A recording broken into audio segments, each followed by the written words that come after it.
ഇതൊരു യുദ്ധമാണ്, തുറന്ന യുദ്ധം. ആയുധങ്ങളില്ല, പോരാളികളില്ല, ഒരൊറ്റാൾ മാത്രമേ ഉള്ളൂ ഞാൻ. പക്ഷെ എനിക്കെതിരെ നിൽക്കുന്നവർ ഒരു പറ്റം ടീമാണ്. കൊടുത്താൽ കൊല്ലത്തും കിട്ടും. എൻ്റെ അമ്മ എന്നോട് പറഞ്ഞ കുഞ്ഞിലെ മോലെ പറഞ്ഞൊരു കാര്യമുണ്ട്, മോനെ ആ വീട്ടിൽ പോകരുത്, നമുക്ക് അവരുടെ ആരുടെയും1 രൂപ പോലും വേണ്ട. അദ്ദേഹത്തിൻ്റെ ആ പേര് എൻ്റെ അച്ഛൻ്റെ പേരിൻ്റെ സ്ഥാനത്ത് എഴുതി ചേർക്കപ്പെടണം. 24 വർഷമായി ഞാൻ ഈ യുദ്ധം തുടങ്ങിയിട്ട്. 2001 ജയൻ എൻ്റെ അച്ഛൻ മുരളി കോടതിയിലേക്ക് എന്ന് പറഞ്ഞൊരു പത്രവാർത്ത വന്നത്. ഇപ്പം എന്നെ കൊണ്ട് എത്തിച്ചിരിക്കുന്നത് 2 വ്യക്തിത്വങ്ങളുടെ ഉടമയായ 2 പേരുടെ കയ്യിലാണ്. സൈനു ചാവക്കാട്, 2 നിർമ്മാതാവായ സുനിൽ എന്ന് പറയുന്ന ഒരു വ്യക്തി. രഘുറാം എന്ന് പറഞ്ഞ സിനിമ കഴിഞ്ഞ ശേഷം അവർ നടത്തിയ ഒരു പത്രസമ്മേളനത്തിന് ശേഷം സോഷ്യൽ മീഡിയയിലൂടെ അതിഭയങ്കരമായ തരംഗമായി മാറിയിരിക്കുകയാണ് ജയൻ്റെ മകൻ എന്ന് പറയുന്ന മുരളി ജയനായ ജയൻ. അദ്ദേഹത്തിനോട് കാണിക്കുന്ന അതേപോലെ തന്നെ എന്നോടും സ്നേഹം ഭയങ്കരമായിട്ട് കാണിക്കുന്നുണ്ട്. സൈനു ചാവക്കാട് എന്ന ഡയറക്ടറെ വിളിച്ച് ഭീഷണിപ്പെടുത്തി, ജയൻ്റെ മകനാണെന്നും പറഞ്ഞ് നിങ്ങൾ ആ പടം റിലീസ് ചെയ്താൽ ഞാൻ നിങ്ങൾക്കെതിരെ കേസ് ചാർജ് ചെയ്യും. കേരളത്തിലെ എല്ലാ സ്ത്രീകളും ജനങ്ങളും ആ ജയൻ എന്ന് പറയുന്ന കഥാപാത്രത്തിൻ്റെ അടിമുതലും മുടി വരെ റിസർച്ച് ചെയ്ത് വെച്ചിരിക്കുകയാണ്. ഇന്നത്തെ ഒരു അവസ്ഥയിൽ എനിക്ക് നിങ്ങളുടെ എല്ലാവരുടെയും സഹായം അത്യാവശ്യമാണ്. മുരളി ചേട്ടൻ സിനിമയിൽ അഭിനയിക്കുന്നത് ഭയങ്കരമായിട്ട് ജയൻ സാറിൻ്റെ സ്റ്റൈലിൽ നിന്ന് പാട്ടൊക്കെ പാടുന്ന പണി. ഇത്രയും കാലം ചേട്ടൻ ഒറ്റയ്ക്കായിരുന്നു, പക്ഷേ ഇന്ന് ചേട്ടൻ്റെ പിന്നാലെ ഞങ്ങളൊരു ടീം കേരളത്തിലുണ്ട്. അമ്മയുടെ കൂടെ ഞാൻ വളർന്നിട്ടുള്ളൂ, അച്ഛൻ്റെ കൂടെ വളർന്നില്ല. ഇതാ മോനെ ഇങ്ങനെ റോഡാ നിൻ്റെ അച്ഛൻ പറഞ്ഞ അദ്ദേഹത്തെ ചൂണ്ടിക്കാണിച്ചു. ഞാൻ ആ സ്റ്റെപ്പിൽ അന്നാണ് സത്യത്തിൽ ഇദ്ദേഹത്തിന് ഞാൻ ആദ്യമായിട്ട് കണ്ടു. TV തുറന്ന, റേഡിയോ തുറന്ന, പത്രം, മാസിക എല്ലാത്തിലും ജയൻ ജയൻ ജയൻ ജയനിൻ്റെ അതൊരു ദിവസം. മോൻ ജയൻ്റെ മകൻ തന്നെയാണ്. സമൂഹത്തിൽ മോൻ എന്തോ പറയുന്നോ അതൊന്നും നോക്കണ്ട, മോൻ്റെ ഇതിൽ പഠിക്കുക, രക്ഷപ്പെടുക പറഞ്ഞു പോയി. എൻ്റെ ജീവിതകഥ ഒരിക്കലും ഒരു ചാനലുകാരനും പൂർത്തീകരിച്ച് പറയാൻ പറ്റാത്ത അത്രയും അനുഭവങ്ങളുള്ള ഒരാളാണ്. ഒരു സിനിമയായിട്ട് പോലും ഇത് തീർക്കാൻ പറ്റുന്നില്ല, അത്രയ്ക്കും അനുഭവങ്ങളുണ്ട്. Welcome to Jessy studio, story behind you. ഇന്നത്തെ എപ്പിസോഡിൽ എപ്പോഴും പറയുന്ന പോലെ തന്നെ സ്പെഷ്യൽ ഗസ്റ്റാണ് എന്നൊക്കെ പറയാറുണ്ട്, സത്യം തന്നെയാണ്. പക്ഷേ ഇന്നത്തെ എപ്പിസോഡിൽ ഇത് സ്പെഷ്യലാണോ അല്ലെങ്കിൽ വേറെ എന്തെങ്കിലും ആണോ എന്ന് ചോദിച്ചാൽ, കാരണം നമുക്ക് 2 ടൈപ്പ് ഓഫ് പ്രശസ്തികളുണ്ട്. ഒന്ന് നല്ല പ്രശസ്തിയും, രണ്ടാമത് എന്താ പറയുക, ഒരു പ്രശ്നങ്ങളുണ്ടാക്കി അതിലൂടെ പ്രശസ്തി നേടുന്നത്. പക്ഷെ ജീവിതത്തിൽ വർഷങ്ങളായി തൻ്റെ പേരിൻ്റെ കൂടെ തൻ്റെ SSLC ബുക്കിൽ തൻ്റെ അച്ഛൻ്റെ പേര് ചേർക്കാൻ വേണ്ടി പോരാടിക്കൊണ്ടിരിക്കുന്ന ഒരു മകൻ. ആ അച്ഛനെ കുറിച്ച് പറയുകയാണെങ്കിൽ, ഞാനൊക്കെ എൻ്റെ കുഞ്ഞിലെ എൻ്റെ വീട്ടിൽ ഞാൻ സിനിമ എന്ന് പറഞ്ഞ ഒരു മേഖലയുമായിട്ട് ബന്ധമില്ലെങ്കിൽ പോലും ഞാൻ അന്ന് അഭിനയിച്ച് കാണിക്കുന്നൊരു ആക്ഷനും കാര്യങ്ങളൊക്കെ ഉണ്ട്. അത് ഞങ്ങളുടെ പ്രിയപ്പെട്ട ജയൻ സാറിൻ്റെതായിരുന്നു. ആ ജയൻ സാറിൻ്റെ മകൻ ഇന്ന് ഒരുപാട് പ്രശ്നങ്ങളിലൂടെയാണ് അദ്ദേഹം കടന്നു പോകുന്നത്. ആ ജയൻ സാറിൻ്റെ മകനെ ഞാൻ ആദ്യമായിട്ട് കാണുന്നത് ഒരു ഷൂട്ടിംഗ് ലൊക്കേഷനിൽ വെച്ചിട്ടാണ്. അന്ന് പരിചയപ്പെട്ടു. അന്ന് അദ്ദേഹത്തിന് ഇൻ്റർവ്യൂ എടുക്കണമെന്നുണ്ടായിരുന്നു, പക്ഷേ പെട്ടെന്ന് കാടിനുള്ളിൽ വെച്ചാണ് ലൈറ്റൊക്കെ പോയതുകൊണ്ട് ഞങ്ങൾക്ക് ഇതൊരു ബുദ്ധിമുട്ടായിരുന്നു, ചെയ്യാൻ പറ്റിയില്ല. അന്ന് ഞാനും വിചാരിച്ചു, അയ്യോ പാവം, വളരെ സ്കെൽറ്റായിട്ടൊരു മനുഷ്യൻ ഒരു സിനിമയിൽ എന്ത് ചെയ്യുന്നാവും എന്നൊക്കെ ഞാൻ ചിന്തിച്ചു. പക്ഷേ പുള്ളിയുടെ ആക്ഷൻ സീക്വൻസൊക്കെ കണ്ടപ്പോഴത്തേക്കും അമിച്ചു. അപ്പോൾ അദ്ദേഹത്തിന് കൂടുതൽ കുറേ കാര്യങ്ങൾ അദ്ദേഹമായിട്ട് നമുക്ക് ഡിസ്കസ് ചെയ്യാനുണ്ട്, സംസാരിക്കാനുണ്ട്. സോ ഞാൻ അദ്ദേഹത്തിലേക്ക് നിങ്ങളെ ഏവരെയും ക്ഷണിക്കുന്നു. ശ്രീ മുരളി ജയൻ സർ. ചേട്ടാ നമസ്കാരം. നമസ്കാരം. എന്തായാലും ഒരുപാട് സന്തോഷം, കാരണം ഇന്ന് നിങ്ങൾ നമ്മുടെ മുന്നിൽ തന്നെ കൊണ്ടുവന്ന് ഇരുത്താൻ സാധിച്ചതിൽ. ഒരുപാട് അനുഭവങ്ങളില്ലേ ജീവിതത്തിൽ? അനുഭവങ്ങൾ ഓരോന്നോരോന്നിട്ട് നമുക്കൊന്ന് സംസാരിച്ച് തുടങ്ങിയെങ്കിലും ഒന്ന് ആൾക്കാരിലേക്ക് എത്തിക്കേണ്ട കാര്യമായിട്ട് തുടങ്ങാം. ഓക്കെ. ഇതൊരു യുദ്ധമാണ്, തുറന്ന യുദ്ധം അല്ലേ? തുറന്ന യുദ്ധം. ഈ യുദ്ധത്തിന് ഏറ്റവും വലിയ പ്രത്യേകത, ആയുധങ്ങളില്ല, പോരാളികളില്ല, ഒരൊറ്റാൾ മാത്രമേ ഉള്ളൂ ഞാൻ. പക്ഷെ എനിക്കെതിരെ നിൽക്കുന്നവർ ഒരു പറ്റം ടീമാണ്.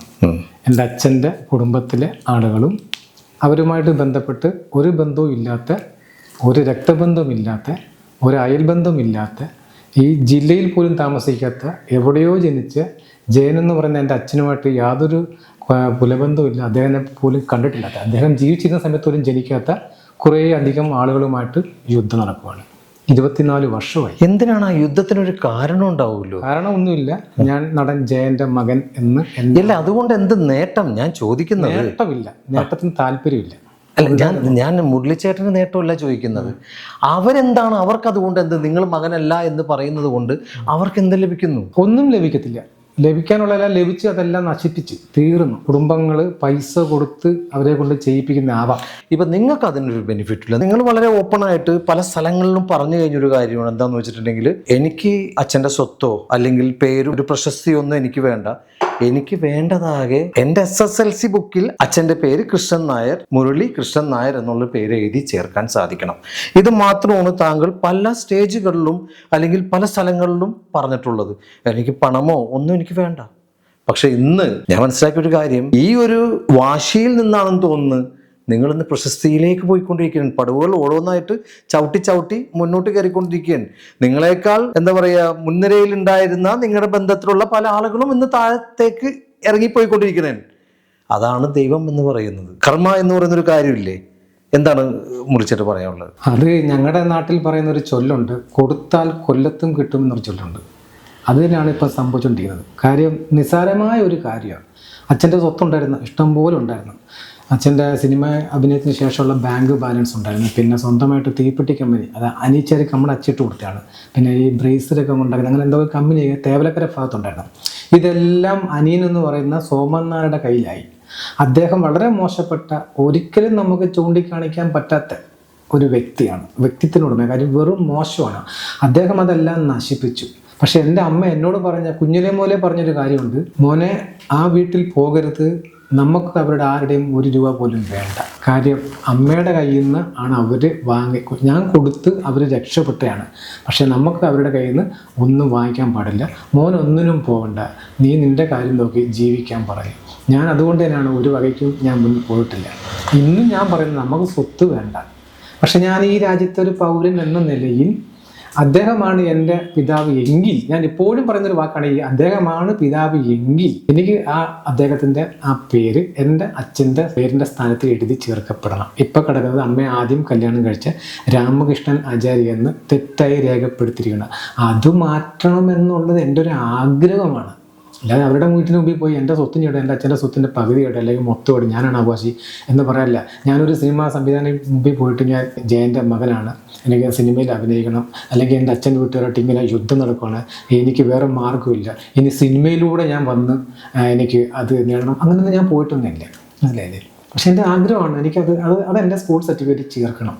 ഇപ്പം എനിക്ക് 54 വയസ്സ് കഴിയാറായി. 24 വർഷമായി ഞാൻ ഈ യുദ്ധം തുടങ്ങിയിട്ട്. 2001 ജയൻ എൻ്റെ അച്ഛൻ മുരളി കോടതിയിലേക്കെന്ന് പറഞ്ഞൊരു പത്രവാർത്ത വന്നത്.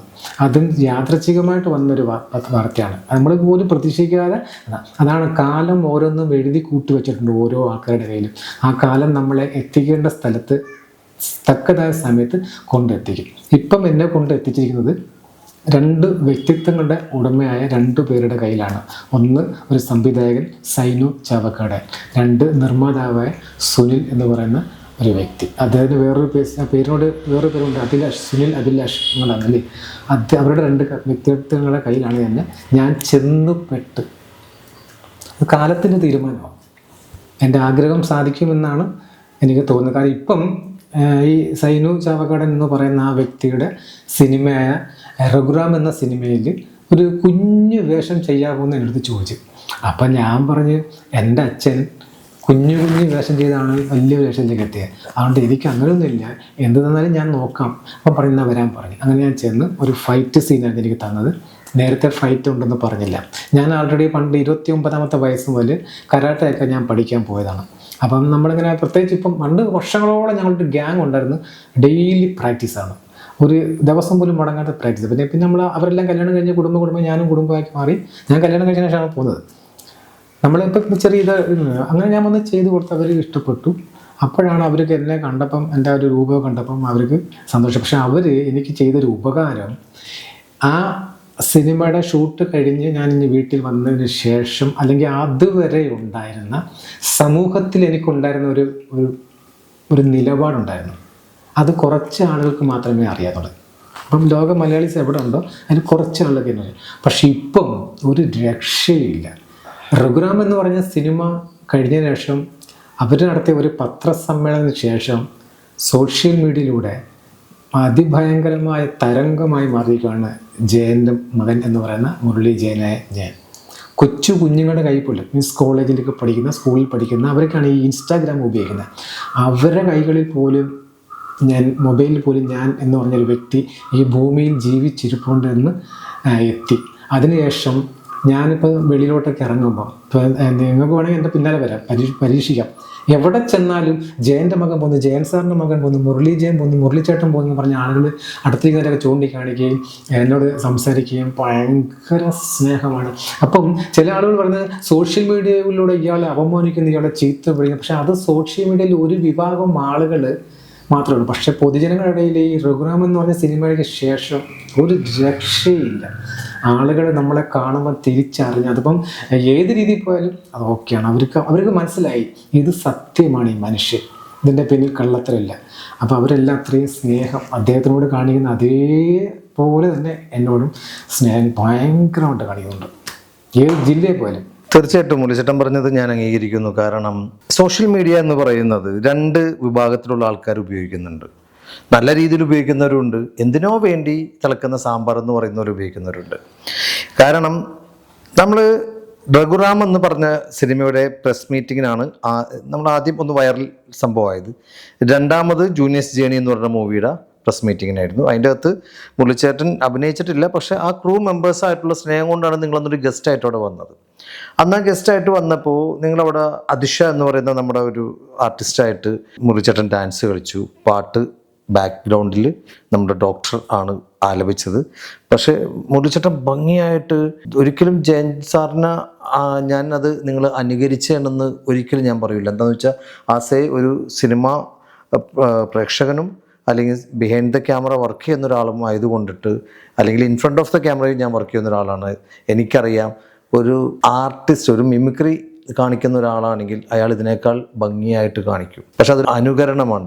പക്ഷെ നിങ്ങൾ ഒരിക്കലും അന്ന് ആ പാട്ട് അൺഎക്സ്പെക്റ്റഡ് ആയിട്ട് നിങ്ങളുടെ അടുത്ത് അഭിനയിക്കണമെന്ന് പറഞ്ഞപ്പോൾ, അത് ചെയ്യണമെന്ന് പറഞ്ഞപ്പോൾ നിങ്ങൾ വളരെ ഭംഗിയായിട്ട്, ഒരിക്കലും നിങ്ങളുടേതായ ശൈലിയിലാണ് നിങ്ങളന്ന് അവിടെ ചെയ്തത്. പക്ഷേ സത്യം പറഞ്ഞാൽ അത് കണ്ടപ്പോൾ പല സീക്വൻസും പല സീനും ഞാൻ അവിടെ സ്റ്റേജിൻ്റെ വെളിയിൽ നിന്നുകൊണ്ട് പറഞ്ഞു, ശരിക്കും ജയൻ സാറിനെ മിസ് ചെയ്യുന്നുണ്ട് കേട്ടോ എന്ന് പറഞ്ഞു. കാരണം അതേപോലെ തോന്നി.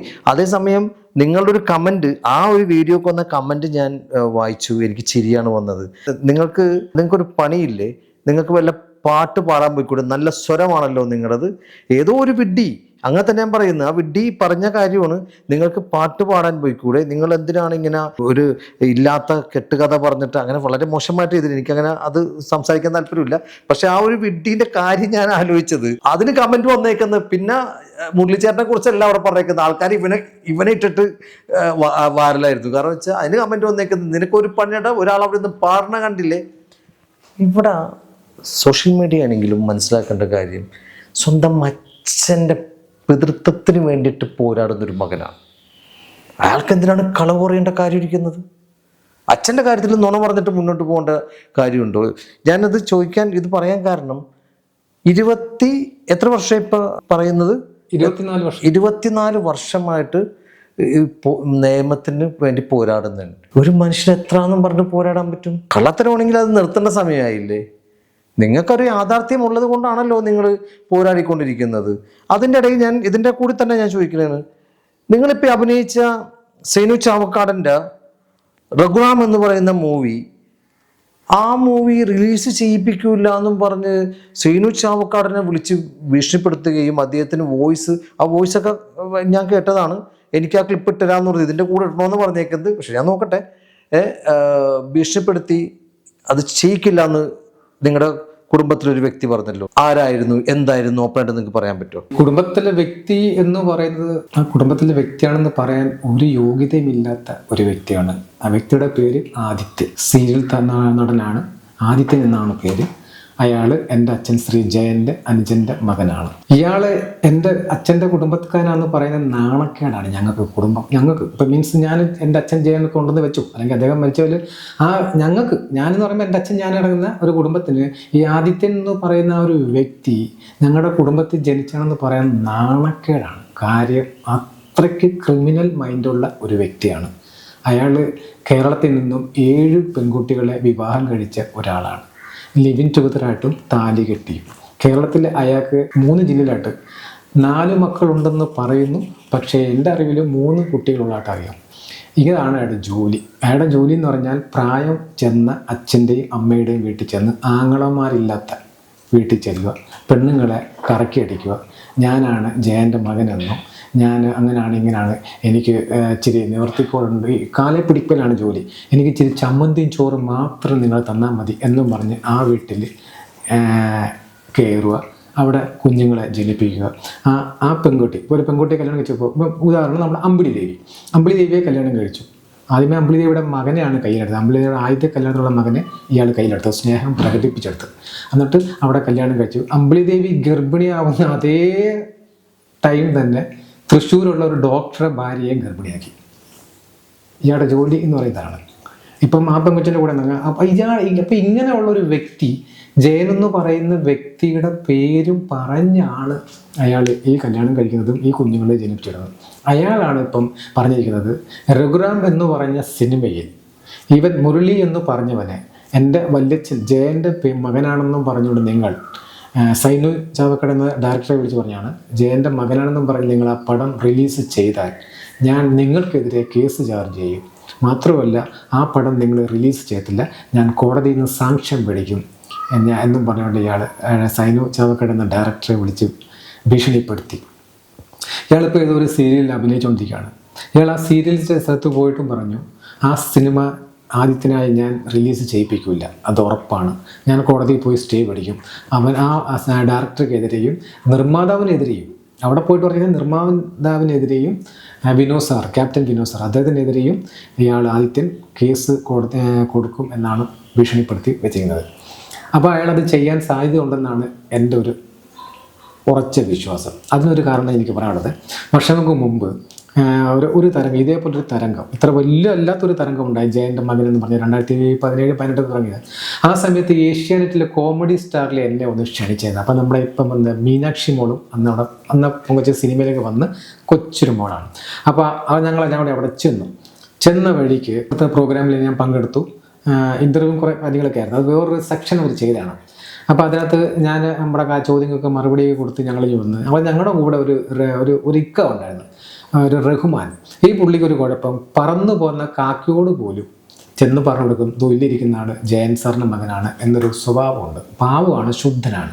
അപ്പോൾ ഇദ്ദേഹത്തിൻ്റെ ഈ സ്വഭാവം കൊണ്ട് ഈ പുള്ളി ഞാനിങ്ങനെ ഒരു മകനുണ്ടെന്ന് അറിഞ്ഞ സ്പോട്ടിൽ എന്നെ വന്ന് കണ്ടിട്ട്, ആദ്യം പുള്ളി തൃശ്ശൂർ തന്നെ, ഞാൻ കൊല്ലത്ത് തൃശ്ശൂർ റെയിൽവേ സ്റ്റേഷനിൽ വന്ന് നിന്നിട്ട് അവിടെ നിന്നാണ് ഒരുങ്ങി കിട്ടിയ വന്നില്ല ഞങ്ങളുടെ നാട്ടോട്ട് വരാൻ. അവിടുന്ന് ഫോൺ ചെയ്ത് എടുത്ത് വെച്ച് മുരളി ജയനാണോ? ഞാൻ പറഞ്ഞത് മോനെ എൻ്റെ പേര് റഹ്മാൻ എന്നാണ്, ഞാൻ തൃശ്ശൂരാണ്, എനിക്ക് ഇങ്ങനെ ഒരു മകൻ ജയൻ സാറിനുണ്ടെന്ന് അറിഞ്ഞ് എനിക്ക് ഇപ്പം തന്നെ കാണാം, രാത്രിയിലാണ് വിളിക്കുന്നത്. അപ്പം ഞാൻ ഒന്ന് വന്നോട്ടെ, ഞാൻ വന്നു എന്ന് പറഞ്ഞു.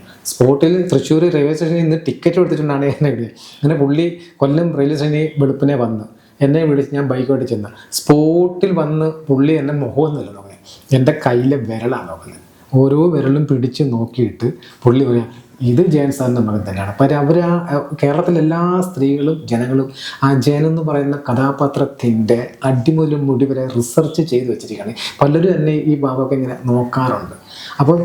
അപ്പോൾ ഈ മനുഷ്യൻ ഒരു ശുദ്ധനാണ്. അപ്പം ഞങ്ങൾ അദ്ദേഹത്തിനെയും കൂടി കഷ്ടകാലത്തിന് ഏഷ്യാനെറ്റിൽ കൊണ്ടുപോയി. ഇദ്ദേഹത്തോട് ഞങ്ങളെല്ലാവരും നിന്ന് പറഞ്ഞ് ഇത് പുറത്തറിയിക്കേണ്ട, ആദ്യത്തിന് അറിഞ്ഞ പ്രശ്നം ഉണ്ടാകും. പക്ഷേ ഇദ്ദേഹം തൃശ്ശൂർ വന്നിറങ്ങിയിട്ട് ഒരു പ്രിയൻ എന്ന് പറഞ്ഞ ഒരു ആട്ടോക്കാരനോട് പറഞ്ഞ് ആ പ്രിയൻ പോയി ആദിത്യൻ്റെ ചേട്ടനായ കണ്ണൻ നായരോട് പറഞ്ഞു. കണ്ണൻ നായർ ആദിത്യനെ വിളിച്ചു പറഞ്ഞ്, ആദിത്യൻ കോമഡി സ്റ്റാറിലെ ഒരു വ്യക്തിയെ വിളിച്ച പേര് ഞാനങ്ങ് പോലെ ചെറിയൊരു പൂച്ചകൾ പോലെ അയാളെ വിളിച്ച് വരട്ടി, ഞാൻ ജയൻ്റെ അനുജൻ്റെ മകനാണ്, ആദിത്യൻ എന്നാണ് പേര്, എന്നെ അറിയാവോ? ഇയാൾ വലിയ സംഭവമായിട്ടൊക്കെ സംസാരിക്കുന്നത്. മുരളി എന്ന് പറഞ്ഞവനെ വെച്ച് നിങ്ങൾ അവിടെ ഇതൊക്കെ ചെയ്തു. അപ്പോൾ ആ ഭാഗം നിങ്ങൾ സംരക്ഷണം ചെയ്യാൻ പാടില്ല, ചെയ്താൽ നിങ്ങൾക്കെതിരെ ഞാൻ കോടതിയിൽ പോകും, എന്നെയൊക്കെ അറിയാവോ, ഞാൻ അങ്ങനെ ചെയ്യും ഇങ്ങനെ എന്ന് പറഞ്ഞ് പേടിപ്പിച്ചപ്പോൾ അവർ പേടിച്ച് എൻ്റെ ആ ഒരു ഭാഗം അവർ കട്ട് ചെയ്ത് മാറ്റി, അത് സംരക്ഷണം ചെയ്തില്ല. അപ്പോൾ അത് വെച്ച് എനിക്കും തോന്നുന്നു ഈ സിനിമയിൽ ഞാൻ അഭിനയിച്ചെന്ന് പറഞ്ഞ് ഞങ്ങൾ സൈനു ചാവക്കാട് എന്ന സംവിധായകനും ക്യാപ്റ്റൻ വിനോദ് സാറും കൂടി ചേർന്ന് രഘുറാം എന്ന് പറഞ്ഞ പടം റിലീസ് ചെയ്താൽ ഉറപ്പായിട്ടും അയാൾ കോടതിയിൽ പോകുമെന്ന് എനിക്ക് ഒരു സംശയം തോന്നുന്നു. അപ്പം അങ്ങനെയാണെങ്കിൽ നമ്മുടെ ഈ ഒരു ചാനലിൽ ഈ ഒരു ഇത് വരുന്നതും അവർ വല്ല പ്രശ്നങ്ങൾ ഉണ്ടാക്കൂലേ? അത് ഇതുവരെയും പ്രശ്നമൊന്നും കണ്ടിട്ടില്ല. അല്ല, ഞങ്ങളുടെ ചാനലിൽ നമ്മളിപ്പോൾ ഇടാൻ പോകുന്ന നമ്മുടെ സ്റ്റോറി ബിഹൈൻഡ് യു എന്ന് പറയുന്ന ഈ ഒരു പ്രോഗ്രാമിനെ സംബന്ധിച്ച് പറയുകയാണെങ്കിൽ ഇപ്പോൾ മുരളിച്ചേട്ടൻ വന്ന് ഞങ്ങളുടെ മുന്നിൽ ഇരിക്കുന്നു. മുരളിച്ചേട്ടൻ ഇത്ര ഓപ്പൺ ആയിട്ട് പറഞ്ഞു ആ വ്യക്തിയുടെ, ഞാൻ പറയുന്നില്ല പേര്, ഞാൻ അദ്ദേഹത്തിൻ്റെ പേര് പറയുന്നില്ല, പക്ഷെ മുരളിച്ചേട്ടൻ അദ്ദേഹത്തിൻ്റെ പേര് പറഞ്ഞു. അദ്ദേഹം ഇന്ന പോലത്തെ ഒരു വ്യക്തിയാണ്, അയാൾക്ക് ഇങ്ങനെ ഇത്രയും കുട്ടികളുണ്ടെന്ന് പറഞ്ഞു, അയാളുടെ കഥ പറഞ്ഞു. ഞാൻ അദ്ദേഹത്തിൻ്റെ പേര് പറയുന്നില്ല. പക്ഷെ എൻ്റെ ചോദ്യം, ഇയാൾ എന്നെ വിളിച്ച് നാളെ ഭീഷണിപ്പെടുത്തോ എന്നുള്ളതാണ്. ഇയാളുടെ ജോലി ഇത് തന്നെയാണ്, എല്ലാവരെയും വിളിച്ച് ഭീഷണിപ്പെടുത്തലാണ് ജോലി. പക്ഷെ നിങ്ങൾക്ക് എന്നെ വിശ്വാസം ഉണ്ടെങ്കിൽ ഇതിപ്പം അയാളുടെ പേര് പറഞ്ഞാൽ നിങ്ങളല്ലോ, നിങ്ങളുടെ ചാനൽ ഉടമയോ നിങ്ങളല്ല. ഞാൻ ജയൻ്റെ മകൻ മുരളി ജയനാണ് പറഞ്ഞത്. അയാൾക്ക് ധൈര്യം ഉണ്ടെങ്കിൽ എനിക്കെതിരെയില്ലേ കേസ് കൊടുക്കണ്ടേ? ഞാൻ കൈകാര്യം. നിങ്ങൾ എന്നെ വിശ്വസിച്ചിട്ട് നിങ്ങൾ ഈ സംഭവം സംരക്ഷണം ചെയ്യണം, ചെയ്യാതിരിക്കരുത്. കാരണം ഇന്നത്തെ ഒരു അവസ്ഥയിൽ എനിക്ക് നിങ്ങളുടെ എല്ലാവരുടെയും സഹായം അത്യാവശ്യമാണ്. എൻ്റെ ഒരു വിശ്വാസമാണ് ഇപ്പോൾ ഞാൻ പറയുന്നത്. ഇനി അധികം നീണ്ടുപോകില്ല കൃഷ്ണൻ നായർ എന്ന പേര് എൻ്റെ സർട്ടിഫിക്കറ്റ് ചേർക്കാൻ എന്ന് വിശ്വാസത്തിലേക്ക് എത്തി. കാര്യം ഇന്ന് കേരളത്തിലല്ല, ലോക മലയാളീസ് മുഴുവൻ എന്നെ കൂടുതൽ അറിയപ്പെട്ടു. ഇന്നലെ മെനഞ്ഞാന്ന് കേട്ട്, അതായത് ഇപ്പം നമ്മുടെ സുനിൽ അരവിന്ദൻ എന്ന് പറഞ്ഞൊരു നിർമ്മാതാവുണ്ട്. അദ്ദേഹത്തിൻ്റെ പുതിയ സിനിമയാണ് ജൂനിയേഴ്സ് ജേണി. അതിൽ ഞാൻ അഭിനയിച്ചിട്ടില്ല, പക്ഷേ അതിനകത്ത് എന്നെ അദ്ദേഹം ഈ രഘുറാം എന്ന സിനിമയിൽ നല്ലൊരു വേഷം ചെയ്തിട്ടുള്ള വ്യക്തിയാണ്. അപ്പോൾ അദ്ദേഹം ഈ ജൂനിയേഴ്സ് ജേണിയുടെ പ്രൊമോട്ട് ചെയ്യാനായിട്ട് എന്നെ ചീഫ് ഗസ്റ്റായിട്ടൊന്ന് ക്ഷണിച്ചു. അപ്പോൾ എൻ്റെ അടുത്ത് പറഞ്ഞ് വരാമെന്ന് വെച്ചു. അപ്പോൾ ഞാൻ പറഞ്ഞു ഓക്കെ എന്ന് പറഞ്ഞു. അപ്പം അവിടെ ചെന്ന് ഞാൻ ആ ഒരു പ്രൊമോട്ട് ചെയ്തപ്പം അദ്ദേഹം തലേന്ന് എൻ്റെ അടുത്ത് ചോദിച്ചു, മുരളിച്ചേട്ടാ അച്ഛൻ്റെ കണക്പോലെ ഒരു പാട്ട് വല്ലതും പാടി എന്തെങ്കിലും ഒന്ന് പെർഫോം ചെയ്യാമെന്ന് വെച്ച്. അപ്പം ഞാനിങ്ങനെ ആലോചിച്ച്, അച്ഛൻ്റെ കൂടെ അച്ഛൻ്റെ ഒരു പാട്ട് ചെയ്യുക എന്ന് പറയുമ്പം ഞാൻ ഒറ്റയ്ക്ക് ചെയ്യുമ്പം അതൊരു സുഖം വരുമെന്ന് എനിക്ക് തോന്നിയില്ല. ഞാൻ പറഞ്ഞു ഒരു നടിയേയും കൂടി എൻ്റെ കൂടെ തരാമെന്ന് ഈ നിർമ്മാതാവായ സുനിൽ അരവിന്ദൻ അദ്ദേഹത്തിനോട് ചോദിച്ചു. അപ്പോൾ അദ്ദേഹം പറഞ്ഞ് നടിയെ തരുമെന്ന് പറഞ്ഞാൽ അങ്ങനെയാണ് ആ രഘുറാം എന്ന സിനിമയിൽ അഭിനയിക്കുന്ന ആ മോളെ ഏർപ്പാട് ചെയ്യുന്നത്. ഞാൻ പറഞ്ഞു ഓക്കെ. അങ്ങനെയാണ് ഞാനത് ചെയ്തത്. പക്ഷേ ആ ഒരു പാർട്ടി സീൻ കഴിഞ്ഞ് എല്ലാവർക്കും ഭയങ്കര സന്തോഷമായി. ഞാൻ വീട്ടിൽ പോയി നേരം വെളുത്തല്ല ആ പാർട്ടി സീൻ ഞാൻ ആ ചെയ്യുന്ന സമയത്ത് ഈ നിങ്ങളുടെ ചാനലുകാർ ആ സ്പോട്ടിൽ ഈ സംഭവം ലൈവ് ചെയ്തുകൊണ്ടിരിക്കുകയാണ്. ആ സമയത്ത് എൻ്റെ ഫോണിനകത്ത് ഞാൻ സൈലൻ്റാണ്, ഫോണിനകത്ത് നിറയെ മിസ് കാള്. പിന്നെ ഞാൻ രക്ഷപ്പെടണം എന്ന് പറഞ്ഞ് നിൽക്കുന്ന കുറേ അധികം ആളുകളുണ്ട്. അവിടെയൊക്കെ പേര് ഞാനിപ്പോൾ പറയാൻ തോന്നുന്നത്, ഒരു ട്രിവാൻഡ്രത്തുള്ള ഒരു അശോകൻ ചേട്ടൻ, കൊട്ടാരക്കര പോയിട്ടുള്ള ഒരു മണിയണ്ണൻ ചേട്ടൻ, ഒരുപാട് പേരുണ്ട്. ഇവരുടെ എല്ലാവരും ഫോണിലേക്ക് സംഭവം ചെന്നുകൊണ്ടിരിക്കുകയാണ്, കോളിങ് ചെയ്തുകൊണ്ടിരിക്കുകയാണ്. മുരളി ചേട്ടൻ സിനിമയിൽ അഭിനയിക്കുന്നത് ഭയങ്കരമായിട്ട് ജയൻ സാറിൻ്റെ സ്റ്റൈലിലേക്ക് നിന്ന് പാട്ടൊക്കെ പാടുന്ന പറഞ്ഞു. പിന്നെ പിറ്റേന്ന് വീട്ടിൽ ചെന്ന് നേരം എടുത്ത് എൻ്റെ ജംഗ്ഷനിലോട്ട് ഇറങ്ങിയപ്പോൾ തന്നെ ഒരു രക്ഷയില്ല. ആ പണ്ടത്തെ ലെവലിൽ നിന്നും ജയൻ്റെ മകൻ എന്ന് പറഞ്ഞാൽ ഞാൻ വേറൊരു ലെവലിലേക്ക് എത്തി. കോളേജിലൊക്കെ പഠിക്കുന്ന അയക്കാൻ തോന്നുന്നത് ലേഡീസ് മക്കളെ, എനിക്കെല്ലാവരും മക്കളെ പോലെ കാണാൻ പറ്റുള്ളൂ. ഇപ്പോൾ എനിക്ക് ഇത്ര ഏജ് ഉണ്ടല്ലോ. ലേഡീസ് ഫോണിൽ വിളിച്ച് എന്നോട് കാണിക്കുന്ന സ്നേഹം എന്ന് പറയുന്നത് പറഞ്ഞറിയിക്കാൻ പറ്റുന്ന തരത്തിലാണ്. മുരളിച്ചേട്ടനാണോ ഞാൻ പറഞ്ഞത്, ജയൻ സാറിന് ഞാൻ പറഞ്ഞത്, ചേട്ടാ ഞങ്ങളുണ്ട് ചേട്ടൻ്റെ കൂടെ. ഞാൻ ആരാ? അത് ഞാൻ ഇന്ന സ്ഥലത്ത് നിന്ന് ഇന്ന ആളാണ്, ഇന്ന സ്ഥലത്ത് നിന്ന് ഇന്ന ആളാണ് ഇങ്ങനെ. അപ്പം ഞാൻ പറഞ്ഞു വലിയ ഉപകാരം.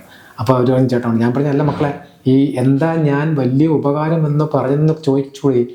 അപ്പോൾ അവർ എന്താ ചേട്ടാ എന്ന് പറഞ്ഞാൽ, ഞാൻ നമ്മളെ എനിക്ക് കിട്ടാൻ പോകുന്ന അടിയുടെ പകുതി മേടിക്കാൻ നിങ്ങളും കൂടി ഉണ്ടല്ലോ. അയ്യോ ചേട്ടൻ മേടിക്കുന്ന അടി, ചേട്ടൻ ഞങ്ങളുടെ നമ്പർ കൊടുത്ത് ഞങ്ങളുടെ വീട്ടിലോട്ട് വിളിച്ചു, ഞങ്ങളുണ്ട്. ഇത്രയും കാലം ചേട്ടൻ ഒറ്റയ്ക്കായിരുന്നു, പക്ഷേ ഇനി ചേട്ടൻ്റെ പിന്നാലെ ഞങ്ങളൊരു ടീം കേരളത്തിലുണ്ട്.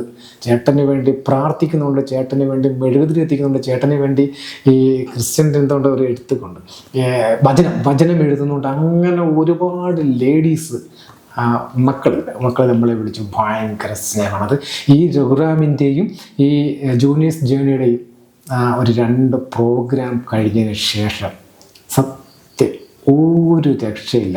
അതിൻ്റെയാണ് ഇപ്പോൾ ഈ മുഖത്ത് കാണുന്ന ഒരു തിളക്കവും ഒരു സന്തോഷമൊക്കെ. കുറേ ദുഃഖങ്ങൾ നമുക്ക് മാറി.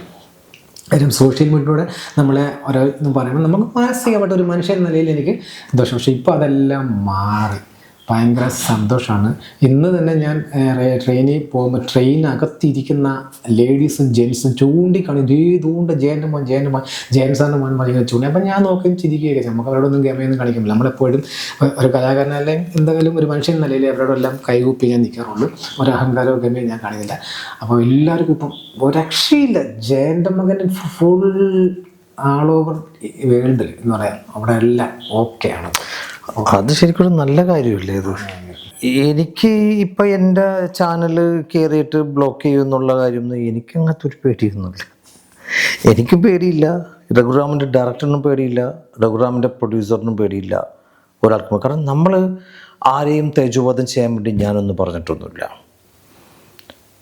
പിന്നെ വ്യക്തിത്വം എന്ന് പറയുന്നത് ഇപ്പോൾ മുരളിച്ചേട്ടനെ എനിക്ക് തോന്നുന്നത് ഞാൻ മുരളിച്ചേട്ടനെ ഇപ്പോൾ റീസെൻ്റ്ലിയാണ് പരിചയപ്പെടുന്നത്. പക്ഷെ അതിനുശേഷം നമ്മളൊരു 4-മത്തെയോ 5-മത്തെയോ എന്തോ മീറ്റിങ്ങാണ് കാണുന്നത്. പക്ഷെ നമ്മളെവിടെ കണ്ടാലും അന്ന് ആദ്യമായിട്ട് കണ്ടപ്പോൾ ഒരു സ്നേഹം അതിൻ്റെ ഒരു 10 ഇരട്ടിയാണ് മുരളിച്ചേട്ടൻ പിന്നീട് നമുക്ക് തന്നേക്കുന്നത്. നിങ്ങൾ സ്റ്റേജിലിരിക്കുമ്പോൾ നമ്മൾ സ്റ്റേജിൻ്റെ വെളിയിൽ നിന്നാലും നിങ്ങൾ സ്റ്റേജിൽ നിന്ന് കൈപൊക്കി കാണിക്കുക, അത് ആ ഒരു സ്നേഹമാണ് തരുന്നത്. അത് പൈസ കൊടുത്താൽ കിട്ടുന്ന സാധനമൊന്നുമില്ല. നിങ്ങളിപ്പോൾ ആ സ്നേഹത്തിന് വേണ്ടിയിട്ടാണ് നിങ്ങൾ പുറകെ നടക്കുന്നത്. സ്വന്തം അച്ഛൻ്റെ പേര് തൻ്റെ SSLC ബുക്കിൽ എഴുതാൻ വേണ്ടിയിട്ട്. മുടക്കാൻ നടക്കുന്നവരുടെ ഉദ്ദേശം അതെന്താണോ അത് അവർക്കേ അറിയുള്ളൂ. നിങ്ങളിൽ എന്തെങ്കിലും സത്യസന്ധത എന്ന് പറയുന്നത്, സത്യം എന്ന് പറയുന്നത് അത് ദൈവം എന്ന് പറയുന്ന പോലെ തന്നെയാണ്. അങ്ങനെ ഒരു സത്യമാണെന്നുണ്ടെങ്കിൽ തീർച്ചയായിട്ടും നിങ്ങൾ ഉദ്ദേശിച്ച സംഭവം നിങ്ങളുടെ അച്ഛൻ്റെ പേര് നിങ്ങളുടെ SSLC ബുക്കിൽ ചേർക്കാൻ നിങ്ങൾക്ക് സാധിക്കും. അത് സാധിച്ചിരിക്കുമെന്നുള്ളതാണ്. ഇനി മുരളിച്ചേട്ടൻ്റെ ഒരു കാര്യത്തിലേക്ക് വരുമ്പോഴത്തേക്കും ഒരു 10-20 വർഷങ്ങൾക്ക് മുകളിൽ അല്ലേ, 20 വർഷത്തിന് മേലായില്ലേ? എത്ര വർഷമായി? 24 വർഷമായിട്ട് ഈ പോരാട്ടം നടത്തുന്നുണ്ട്. അത്രയും ഡിലേ ആവാനുള്ളൊരു അവസരം എന്തായിരുന്നു കാരണം സ്റ്റാർട്ടിങ് തൊട്ട് ഇപ്പോൾ ജനിച്ചു, ഒരു 5ാം ക്ലാസ്സിൽ പഠിക്കുന്നു, 6ാം ക്ലാസ്സിൽ നമുക്കൊരു ബുദ്ധിയൊക്കെ വെക്കുന്ന സമയത്ത് എൻ്റെ അച്ഛനെ എനിക്കൊന്ന് കാണണം, അച്ഛനോട് സംസാരിക്കണം, അച്ഛൻ്റെ പേര് ചേർക്കണം. അന്നേ ഒരു നിയമ പോരാട്ടത്തിന് വേണ്ടി പോരാടാതിരുന്നത് എന്തുകൊണ്ടിട്ടാണ്? എന്താണ് അതിനെ കുറിച്ച് പറയാനുള്ളത്? അത് ഈ ചോദ്യം ഒരുപാട് പേര് എന്നെക്കുറിച്ച് പറയുന്ന വീഡിയോസിൽ പറയുന്നുണ്ട്. ഇതിൻ്റെ സത്യസന്ധമായ കാര്യം ഞാൻ മനസ്സറിഞ്ഞ് പറയുകയാണ്. അമ്മയാണ് എന്നോട് പറഞ്ഞത്, ഒന്നിനും പോവല്ലേ മക്കളെ. അമ്മ ഇപ്പൊ ജീവിച്ചിരിപ്പുണ്ടോ? അമ്മ മരിച്ചു 2022 മരിച്ചു. 13/8/2022 മരിച്ചു. അപ്പൊ അമ്മ കുഞ്ഞിലെ മുതല് നമ്മളടുത്ത് പറയുന്ന, ഇപ്പൊ അച്ഛൻ്റെ സിനിമ ഇറങ്ങുമ്പം പറയും, മോനെ അച്ഛൻ്റെ പുതിയ സിനിമ വന്നിട്ടുണ്ട്, മോൻ കാണാൻ പോകണമെന്ന് പറയും. അപ്പം അമ്മ എന്നെ കൊണ്ട് കാണിച്ചു. അങ്ങനെ ഓർമ്മ വെച്ചൊക്കെ തൊട്ട് ഞാൻ ജയൻ്റെ മകനായിട്ട് തന്നെയാണ്. അമ്മ എന്നെ പറഞ്ഞ് വളർത്തിയാണ്. അമ്മയെ കൂടാതെ അവിടെ ഞങ്ങളുടെ കൊല്ലത്ത് ഞാൻ താമസിക്കുന്നിടത്തുള്ള എല്ലാ ആളുകളും പറഞ്ഞ് കേട്ടും പറഞ്ഞാണ് എല്ലാവർക്കും എന്നെ ഭയങ്കര സ്നേഹമാണ് അന്നും. അപ്പം നമ്മൾ ആ രീതിയിൽ ജയൻ്റെ മകൻ എന്ന് പറയും. പക്ഷെ ജയൻ എന്ന് പറഞ്ഞാൽ എന്താണെന്ന് നമുക്കറിയത്തില്ല. ഒരു സിനിമ നടൻ ഇപ്പോൾ കാണുന്ന റേഞ്ച് പോലെ തന്നെ അന്നും ഇതിനെക്കാട്ടി കൂടുതലാണ്, അല്ലെങ്കിൽ അന്നത്തെക്കാട്ടി കൂടുതലാണ് ഇപ്പം. അതെന്തോ ഒരു ജന്മമാണെന്ന് പറഞ്ഞാൽ ആർക്കും അറിഞ്ഞെടുത്ത അതൊരു വേറൊരു ജന്മമാണ്. അതൊരു ജന്മം ഈ ഭൂമിയിൽ ഇതുവരെ വന്നിട്ടില്ല. അപ്പം നമ്മൾ സിനിമാടൻ്റെ മകൻ എന്ന് പറഞ്ഞാൽ ഒരു സ്റ്റൈലൊന്നും പോലും, നമ്മൾ സാധാരണപ്പെട്ട അമ്മയുടെ കൂടെ ജീവിക്കുന്നതാണ്. അച്ഛൻ്റെ ഈ പറഞ്ഞ 5ാം ക്ലാസ്സിലൊക്കെ പഠിക്കുമ്പോഴല്ലോ, അല്ലെങ്കിൽ 5 വയസ്സിലൊക്കെ ആയപ്പോൾ അച്ഛൻ്റെ പേരൊക്കെ ചേർക്കണം. അന്ന് അതിനെക്കുറിച്ചൊന്നും എനിക്ക് അറിയത്തില്ലല്ലോ. അച്ഛൻ ഇതാണ്, അല്ലെ അമ്മയുടെ കൂടെ ഞാൻ വളർന്നിട്ടുള്ളൂ, അച്ഛൻ്റെ കൂടെ വളർന്നിട്ടില്ല. അച്ഛൻ്റെ വീട്ടിൽ 2 വയസ്സ് വരെ ഞാൻ ഉണ്ടായിരുന്നു എന്ന് എൻ്റെ അമ്മ പറഞ്ഞ ഒരു കഥയുണ്ട്, അറിവുണ്ട്. പക്ഷെ ഇദ്ദേഹത്തെ ഞാൻ കണ്ടിട്ടില്ല. എന്നാൽ 1980 ഞാൻ ഇദ്ദേഹത്തിനെ ഒന്ന് കണ്ട്. എൻ്റെ ആദ്യത്തെ കാഴ്ച എന്ന് പറയുന്നത്, അമ്മ എന്നെ ആ വീട്ടിൽ വിടത്തില്ല. അമ്മ ഭാരതിയമ്മ, അച്ഛൻ്റെ അമ്മയുടെ പേരാണ് ഭാരതിയമ്മയെ കാണാനായിട്ട് പോകും. അവരമ്മയെ ഭയങ്കര സ്നേഹമായിരുന്നു. അവിടെ നിന്ന് ഇറങ്ങിയതിന് ശേഷം. പക്ഷെ എന്നെ വീട്ടിൽ കൊണ്ടുപോയിട്ടില്ല. അവരുമായിട്ട് ഒന്ന് ബന്ധം സ്ഥാപിച്ച് അത് നിലനിർത്തി കൊണ്ടുപോകാൻ അമ്മയ്ക്ക് പേടിയായിരുന്നു. കാര്യം ഇദ്ദേഹം എന്നെ എങ്ങനെയെങ്കിലും രക്ഷപ്പെടുത്തണം, അമ്മയെ എന്നെയും രക്ഷപ്പെടുത്തണം. 5 സെൻറ്റ് സ്ഥലം വീടൊക്കെ മേടിച്ച് തരാം, കുഞ്ഞിനെ അവിടെ കൊണ്ട് നിർത്തി നോക്കുക, കുഞ്ഞിനെ കൊണ്ട് അലയണ്ട, വാടക വെട്ടിപ്പോരുത്, കുഞ്ഞിനെ ഇംഗ്ലീഷ് മീഡിയം സ്കൂളിൽ ചേർത്ത് പഠിപ്പിക്കണം എന്നൊക്കെ പറഞ്ഞ് അച്ഛൻ്റെ ഒരു ഏറ്റവും അടുത്ത കൂട്ടുകാരൻ, ഒരു കുമാരേട്ടൻ, പോലീസുകാരെ കൊണ്ടൊക്കെ അച്ഛൻ നല്ല ബന്ധമൊക്കെയാണ്. അപ്പോൾ ഒരുപാട് പക്ഷേ ഇപ്പോൾ അമ്മയ്ക്ക് ആ വീട്ടിൽ നിന്നുണ്ടായ ചില അനുഭവങ്ങളുടെ ആ ഒരു മാനസിക വിഷമയിലും അമ്മ അതിന് തയ്യാറല്ല. അപ്പോൾ ഇദ്ദേഹം എന്നെ തപ്പിയെടുത്ത് മദ്രാസിൽ കൊണ്ടുപോകുന്നൊക്കെയുള്ള പേടിയും കൊണ്ട് അമ്മ ആ വീട്ടിൽ എന്നെ അടുപ്പിച്ചില്ല, ഞാൻ പോയിട്ടില്ല. അതുകൊണ്ട് തന്നെ അച്ഛനോടുള്ള എന്താ സ്നേഹം അല്ലെ ബന്ധം, അച്ഛൻ്റെ സ്നേഹവും നമ്മൾ അനുഭവിച്ചില്ല. അതുകൊണ്ടാണ് എനിക്കറിയില്ല. പിന്നെ ഈ കുഞ്ഞു പ്രായത്തിലിരിക്കുന്ന എനിക്ക് ഇതിങ്ങനെ സർട്ടിഫിക്കറ്റ് ഇങ്ങനെ പേര് ചേർക്കണം അല്ല അങ്ങനെയൊന്നും എനിക്ക് കണ്ടിട്ടില്ല. അറിഞ്ഞുകൂടാ, ചിന്തിക്കാവൂടാ. അല്ല, അച്ഛൻ ആദ്യമായിട്ട് ഞാൻ കാണുന്നത് മീൻ സിനിമ. സത്യസന്ധമായിട്ട് പറഞ്ഞാൽ ഈ മീൻ സിനിമ എന്ന് പറയുന്നത് എൻ്റെ കഥയാണ്. എൻ്റെ അച്ഛൻ അതിനകത്ത് മധുസാറിൻ്റെ മകനായിട്ട് യാദൃച്ഛികമായിട്ട് ജനിക്കുന്ന ഒരു ജന്മമാണ്. അദ്ദേഹവും പിതാവിനെ തേടി കണ്ണൂരാണ് എൻ്റെ അച്ഛൻ്റെ അമ്മ ആയിട്ട് അഭിനയിച്ച ശ്രീവിദ്യമ്മ മകനും താമസിക്കുന്നത്. കൊല്ലത്താണ് നമ്മുടെ മധുസാർ താമസിക്കുന്നത്. അപ്പോൾ അവിടെ കണ്ണൂർ പോയി യാദൃച്ഛികമായിട്ടുണ്ടാകുന്ന മകൻ അവിടെ അദ്ദേഹത്തിന് ഇപ്പോൾ ഞാൻ നേരിടുന്ന സെയിം പ്രശ്നങ്ങളാണ്. തന്തയില്ലാത്തവനെ, പിഴച്ചുണ്ടായവനെ എന്നൊക്കെയുള്ള അനുഭവങ്ങൾ ആ സിനിമയിൽ ഒരുപാട് കാണിക്കുന്നുണ്ട്. ആ മാനസികാവസ്ഥയൊക്കെ അനുഭവിച്ച് അമ്മയടുത്ത് വന്ന് അടി ഓടിയതിനെ അദ്ദേഹത്തിന് മീൻ പിടിക്കാൻ അരയന്മാരാണ്. ഇവിടെ മീൻ പിടിക്കാൻ കടലിൽ ആരും കൂട്ടത്തില്ല. കാര്യം അവരുടെ അന്നത്തെ ഒരു കാലത്തിൻ്റെ ഒരു വിശ്വാസം, ഇങ്ങനെ പിഴച്ചുണ്ടാവുന്ന മക്കളെ ഒന്നും വള്ളത്തിൽ കൊണ്ടുപോയ കടലമ്മ ശോഭിക്കും, അങ്ങനെയൊക്കെയുള്ളൊരു കഥയൊക്കെ അത് പറയുന്നുണ്ട്. അതുകൊണ്ട് ഇദ്ദേഹത്തിന് ഒരു വള്ളക്കാരനും ഇദ്ദേഹത്തിനെ കൂടി ജോലിക്ക് കൂട്ടത്തില്ല. ആ അവസ്ഥയിൽ ഇദ്ദേഹം രാത്രിയിൽ സ്വന്തമായിട്ട് ഒറ്റയ്ക്ക് വേറൊരാളുടെ വള്ളം എടുത്ത് കടലിൽ പോകുന്നു. കടലിൽ പോയിട്ട് വല എറിഞ്ഞു, വല എറിഞ്ഞിട്ട് മീനൊന്നും കിട്ടത്തില്ല. അങ്ങനെ എന്തോ ഒരു ഇതുണ്ട്. അങ്ങനെ കൊണ്ടുവരും. തിരിച്ചു വരുമ്പോൾ ഈ വള്ളത്തിൻ്റെ ഉടമയും മറ്റു തൊഴിലാളികളും ചേർന്ന് അദ്ദേഹത്തിനെ അവിടെ ഇട്ട് അടിക്കുന്നുണ്ട്. ഒരു ഫൈറ്റ് സീനുണ്ട്. എന്നിട്ട് മുഖത്ത് പറഞ്ഞ പിഴച്ചുണ്ടായവനെ, തന്തയില്ലാത്തവനെ, നീ കടൽ തീരത്തിന് ശാപം എന്നൊക്കെ പറഞ്ഞ് അടിക്ക് കൊടുത്ത് ഇദ്ദേഹത്തിൻ്റെ ആ ഒരു മാനസികാവസ്ഥയിലേക്ക് വന്ന് ശ്രീവിദ്യമ്മയെ അമ്മയെടുത്ത് വരുമ്പോൾ അമ്മയടുത്ത് പറയുന്നുണ്ട്, എൻ്റെ പിതാവ് ആരാണ് പറഞ്ഞേ പറ്റൂ.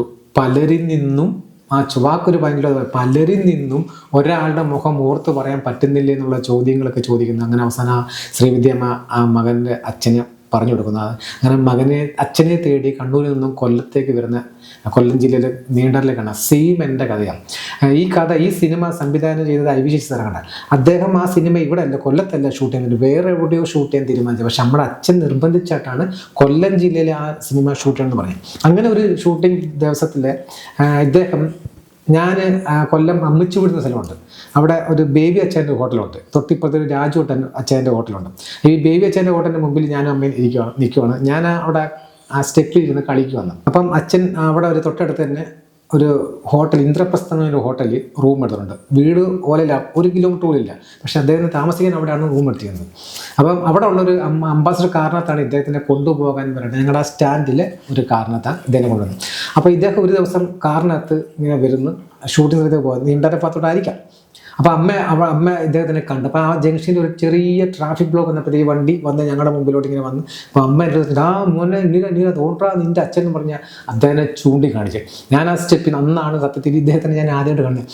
ഞാൻ ആ സ്റ്റെപ്പിൽ നിന്ന് ഇങ്ങനെ എണ്ണിച്ചിട്ട് അമ്മയെടുത്തോട്ട് പോയിട്ട് ഞാനിങ്ങനെ നോക്കുമ്പം ആ അംബാസഡർ കാരൻ നടുക്ക് ഇങ്ങനെ കൈയൊക്കെ കെട്ടി, ഒരു ചുമന്ന ബനിയൻ നമുക്ക് കാണാം, ഇങ്ങനെ കൈയും കെട്ടി ഒരു ഒന്നൊന്നര സൗന്ദര്യമുള്ള, പറയാൻ പറ്റാത്തൊരു, ഇന്നും ആ മുഖം എൻ്റെ കണ്ണിലിങ്ങനെ ഉണ്ട് മനസ്സിൽ. ഒരു സുന്ദരക്കുട്ടനായ ഒരു വെളുത്തൊരു വ്യക്തി അവിടെ ഇങ്ങനെ. അപ്പോൾ പുള്ളി ഇങ്ങനെ നേരെ നോക്കിയിരിക്കുന്നു നമ്മുടെ മുമ്പേ. അപ്പോൾ ജസ്റ്റ് ഒന്ന്, പക്ഷേ പുള്ളി അങ്ങോട്ടും ഇങ്ങോട്ടും നോക്കിയില്ല. നോക്കിയത് എൻ്റെ അമ്മയെ കണ്ടേനെ. പുള്ളി നേരെ നോക്കിയിരിക്കുക, ആ ട്രാഫിക് നോക്കിയായിരിക്കാം. പുള്ളി അവിടെ നിന്ന് ആ കാറങ്ങ് പോയി. അങ്ങനെയാണ് ഞാൻ ആദ്യം കാണുന്നത്. രണ്ടാമത് കാണുന്നത് വീട്ടിൽ നമ്മളെ ചേട്ടച്ചേരൊരു വർഷാപ്പിൽ നിൽക്കുക. അപ്പോൾ ഇയാൾക്ക് ചോറ് കൊണ്ട് കൊടുക്കുന്ന ജോലിയുണ്ട് അമ്മയ്ക്ക്.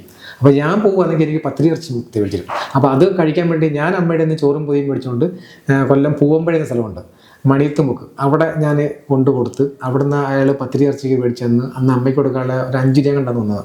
അത് തന്നെ എനിക്ക് ബസ് പോയി നിന്നിട്ട് ബസ് കയറുന്ന സ്ഥലത്ത് എന്നെ കയറ്റിയിട്ടു. ഞാൻ അവിടെ നിന്നുകൊണ്ട് അവിടെ ഷൂട്ടിംഗ് നടക്കുന്ന ജയനും സീമയും എല്ലാവരും ഷൂട്ടിംഗ് നടക്കുന്നു പറഞ്ഞ് ഭയങ്കരമായിട്ട് ജനങ്ങളിങ്ങനെ ഓടിക്കൊണ്ടിരിക്കുന്നു. ഞാൻ എൻ്റെ കൂട്ടത്തിൽ പോയി ഇതിനിടയിൽ കൂടെ ഞൂന്ന് കയറി അവിടെ ഒരു വീട്ടിൽ ഒരു വലിയൊരു ബസ്, ഒരുപാട് ബസ്സുള്ളൊരു ഉടമസ്ഥൻ്റെ വീട്ടിലാണ്, എനിക്ക് പേരറിയത്തില്ല. അപ്പം ഞാൻ നോക്കുന്നുണ്ട്, ഞാൻ ഇതിനിടയിൽ കൂടെ ഇടിച്ച് ഭയങ്കര പോലീസ് കൊണ്ട് അതിനിടയിൽ കൂടെ എങ്ങനെയെങ്കിലും ഞൂന്ന് കയറി ആ ഗേറ്റിന് മുമ്പിൽ പോയി എന്നപ്പോൾ നമ്മുടെ അച്ഛൻ ഒരു വെള്ള പാൻറ്റും വെള്ള ഉടുപ്പിട്ട് അംബിക മാഡം, സീമ ചേച്ചി, പിന്നെ ശ്രീവിദ്യമ്മ, ഇവരെല്ലാം കൂടി ചേർന്നുകൊണ്ട് അവിടെ നിൽക്കുന്ന നമ്മുടെ അച്ഛൻ നിൽക്കുന്ന ഒരു സീൻ പെട്ടെന്ന് അത് എടുത്തു കഴിഞ്ഞാൽ അങ്ങനെ പുള്ളി ഇച്ചിരി ദൂരെയാണ്. അങ്ങനെ ആ ഒരു രൂപം ഞാൻ കണ്ടു. അത് കഴിഞ്ഞപ്പോൾ ആ സമയത്ത് എൻ്റെ പോക്കറ്റിൽ നിന്ന് പൈസക്കാരെണ്ണം പൊട്ടിച്ചുകൊണ്ട് പോയി. അങ്ങനെ ഒരു ഇത്. അങ്ങനെ പിന്നെ കാണുന്നത് ഡെഡ് ബോഡിയാണ്. ഡെഡ് ബോഡി കാണാനായിട്ട് ഞാൻ സ്കൂളിൽ നിന്നപ്പോഴത്തേക്ക് അമ്മ പറഞ്ഞു, മോനെ എൻ്റെ അച്ഛൻ മരിച്ചു പോയിടാ. അന്നേരം എനിക്കങ്ങനെ ഒരു ഫീല്, നമുക്കത് ഇല്ലല്ലോ. അപ്പം അമ്മ പോയി കണ്ടിട്ടാണ് വന്നത്. അപ്പം എന്നെ കൊണ്ടുപോകുന്നില്ല. അന്നേരം ഞാനിങ്ങനെ ഇരുന്നപ്പം തൊട്ടടുത്തൊരു മീനാക്ഷമ്മ ഉണ്ടായിരുന്നു. അമ്മ പറഞ്ഞു, നീ വാ, നിൻ്റെ അച്ഛനെ ഞാൻ കൊണ്ട് കാണിക്കാൻ പറ്റും. ഈ മീനാക്ഷമ്മ എൻ്റെ കൈ പിടിച്ചുകൊണ്ട് അച്ഛൻ പഠിച്ച സ്കൂൾ, അച്ഛൻ്റെ വീട്ടിനടുത്തൊരു മലയാളി സഭ സ്കൂളുണ്ട്. അവിടെയാണ് അച്ഛൻ്റെ ആദ്യകാലത്തുള്ള വിദ്യാഭ്യാസം, 5-6 വരെ കൊണ്ടുള്ള വിദ്യാഭ്യാസം. അവിടെയാണ് ഇതിന് പൊതുദർശനം വെച്ചിരുന്നത്. നമ്മളവിടെ പോയി മണിക്കൂറുകളോളം സ്വന്തം പിതാവിൻ്റെ ഡെഡ് ബോഡി കാണാൻ മണിക്കൂറുകളോളം എഴഞ്ഞ് നമ്മൾ ചെന്ന് ആ ഡെഡ് ബോഡി കാണാൻ നോക്കേണ്ട കാണാൻ ഒരു മാർഗ്ഗമില്ല. കാര്യം ഡെസ്കിൻ്റെ പുറത്ത് വെച്ച് ആളുകൾ തുടങ്ങിയത് അപ്പുറം ഇപ്പുറമൊക്കെ ഡെസ്ക് വെച്ചില്ല. ജനമെന്ന് പറഞ്ഞാൽ കടൽ പോലെ ആണെന്ന് പറയാം, അത്രയ്ക്ക് ജനം. ഇല്ല, മീനാക്ഷമ്മ എൻ്റെ കൈ വിട്ടുപോയി. ഭയങ്കരമായ ഇപ്പോൾ രാത്രിയായി, ഒരു 7-7:30 മണിക്കായി. എനിക്ക് കാണാൻ ഒരു മാർഗ്ഗമില്ല. ഞാൻ ആ ഡെസ്കിൻ്റെ പുറത്ത് ചാടി കയറി. നമ്മളെല്ലാം ആരും എടുത്ത് കയറ്റുന്ന പോലെയൊക്കെ ആവാം, എന്താണെന്നറിയില്ല. ഞാൻ എടുത്ത് അതിൻ്റെ മണ്ടയിൽ കയറിയിട്ട് ഈ മുട്ടും കുത്തി കയ്യും കുത്തി ആ ഡെഡ് ബോഡി അടുത്ത് തന്നെ ഞാൻ ഇരുന്ന് കുറേ നേരം ഞാനത് നോക്കി. അപ്പോൾ ഈ ഇടത്തെ കണ്ണ് പുറത്ത് ചാടി കിടപ്പുണ്ട്. കവിള് കറുകറാന്ന് കറുത്തു പോയി. കവിളൊക്കെ ഭയങ്കര മാംസമുള്ള കവിള്, ഭയങ്കര ഇത്. അപ്പോൾ അന്ന് ഞാൻ ആ കാറിൽ കണ്ട ആ രൂപമല്ല. അന്ന് നല്ല ചുമന്ന സുന്ദരനായിരുന്നു മനുഷ്യൻ. ഇന്ന് കാണുന്നത് വരുമ്പോൾ ഞാൻ ഇങ്ങനെ കുറച്ച് നേരം ഇപ്പോൾ ആരാണ്ട് എന്നെ പൊക്കിയെടുത്ത് ഒച്ചേറി. അങ്ങനെ ഒരു 3 പ്രാവശ്യം ഞാൻ കണ്ടുള്ളൂ.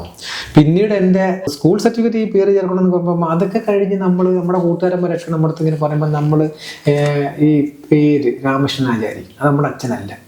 അപ്പം നമുക്ക് മനസ്സിൽ നിന്ന് ഒരു ആഗ്രഹം തോന്നുന്നു, എൻ്റെ അച്ഛൻ ചെയ്യാനല്ലേ, അപ്പം നമുക്കത് വേണ്ടേ.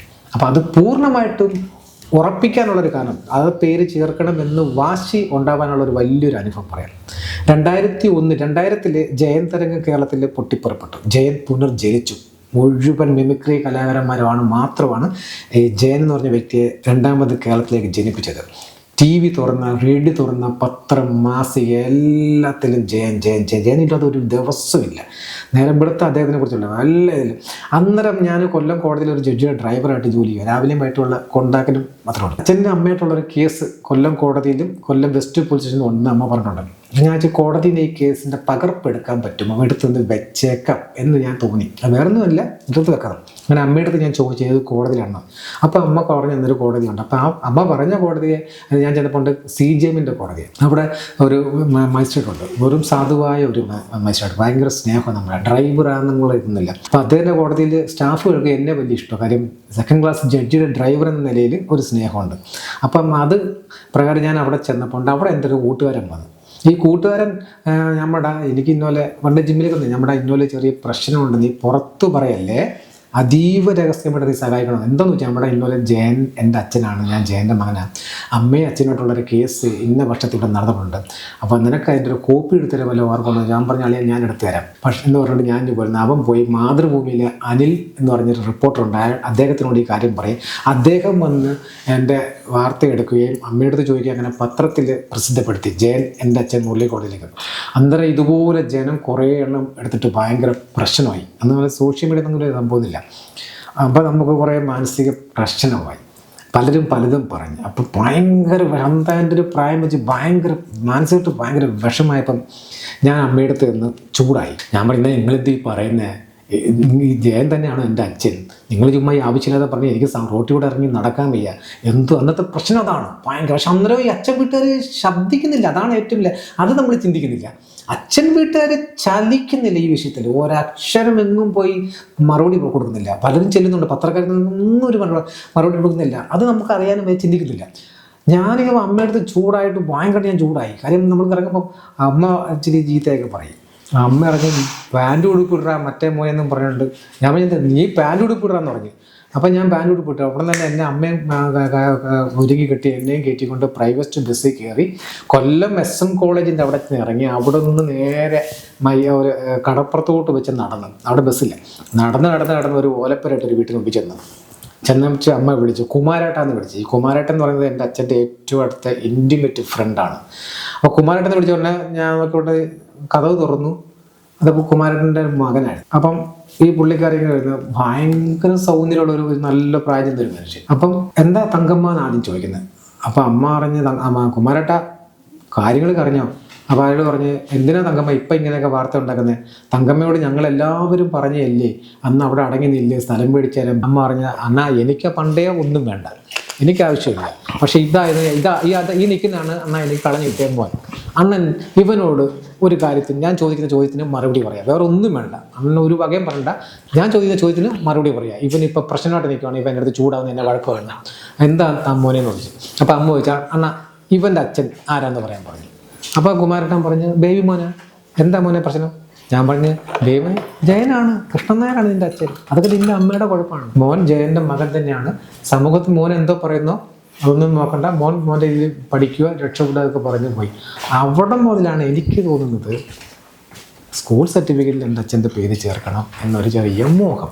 ആ മോഹമായിട്ട് നമ്മളിങ്ങനെ പൊയ്ക്കൊണ്ടിരിക്കുന്നു. അറിയാവുന്ന എൻ്റെ അച്ഛൻ്റെ ഒരു ബന്ധുവും ഒരു അമ്മാവൻ്റെ മോനും ഒരു വ്യക്തിയും കൂടി എന്നെ കാണാനായിട്ട് വരുന്നു.